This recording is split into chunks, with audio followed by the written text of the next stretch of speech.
dirigidas a las mujeres víctimas de violencia de género. El otro día Macron usó para irse el mismo patrón que ustedes utilizan para quedarse. Decir y lloriquear. Solo me quedó decir, señor Ayuso, que las víctimas de Gala se iban a morir igual para que el aprendiz superase a la maestra. Este pobre hombre que se llevó 2 millones en comisiones ilegales mientras la gente se moría, su pareja, reconoció que dio luz verde a sus abogados para confesar los delitos. El mismo día, su jefe de gabinete reconoció que mintió para ocultarlo. Y a diario usted demuestra que va a seguir viviendo como Dios a costa de los madrileños. Señora Ayuso, es muy importante que tenga claro algo que todos sabemos. La culpa es siempre de quien la hace, no de quien lo persigue.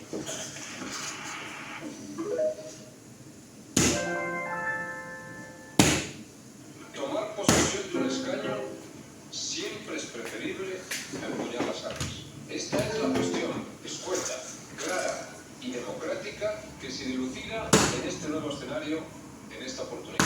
Y lo es sobre todo para los que han declarado su voluntad de actuar a través de cauces políticos e incluso dicen estar dispuestos a asumir compromisos institucionales. Utilizar contactos con el entorno del movimiento vasco. Yo siempre tendré una actitud de generosidad, de mano tendida y de espíritu abierto para consolidar las posibilidades. Tenemos que ir acostumbrándonos a a la idea de que los terroristas y tales no van a sensibilizar al que condena. No lo planteemos en términos dramáticos, por favor. No es dramático, es real como la vida. Si queremos la paz, hagámosla. Si queremos la paz, hagámosla. ¿Eso significa sí o no? Eso significa hacer la paz. Eso significa no pagar ningún precio por la paz y facilitar la paz. A cualquier precio. Pero la paz sí tiene la determinación del trabajo por ella y tiene claramente la determinación de facilitar cosas, de ser generoso y de tener un espíritu abierto y una mano tendida a que esa situación de paz pueda consolidarse y podamos disfrutar de ella y muy especialmente los españoles que viven en el país. Así no existe ningún preso vinculado a la organización fuera de la península. Todos los presos que había en las islas han sido trasladados. En dicho proceso, quiero decirles que el gobierno incorporará una nueva orientación de la política penitenciaria consensuada, flexible y dinámica que acompañe los avances que se vayan produciendo en el aseguramiento de la paz.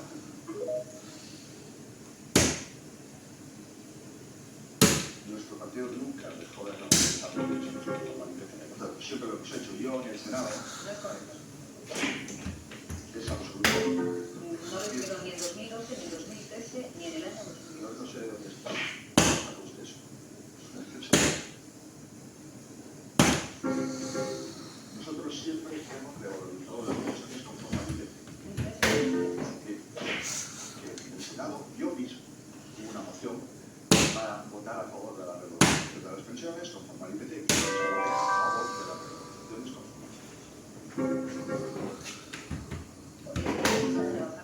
Que ha realizado durante la campaña electoral y que va en su programa. El señor Rajoy anunció una generalizada de los impuestos. Llegó a Moncloa y subió IVA, IRPF, impuesto de sociedades. No dejó sin subir impuestos. ¿Por qué tenemos que pensar que usted sí va a cumplir esta promesa? Momento en que usted dijo que el caso Pegasus quedó cerrado porque el presidente del gobierno no quería colaborar con la justicia. Usted se lo dijo 2 días más, reconoció que se había equivocado. Yo me pregunto cómo un hombre de su formación, de su trayectoria, de su nivel, puede difundir sin contrastar una información que afecta a la seguridad nacional, a la seguridad del Estado. Voy a volver por enésima vez, señor Figaredo, a darle el dato publicado por el Eurostat, no por este gobierno, por una entidad europea, imagino que merecerá su respeto, sobre los datos de presión fiscal. Unión Europea, presión fiscal un 40,4, Eurozona un 40,9, España un 37,3. Estamos 3,6 puntos por debajo de la presión fiscal de la Eurozona.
Joder.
Rosario tiro.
Joder.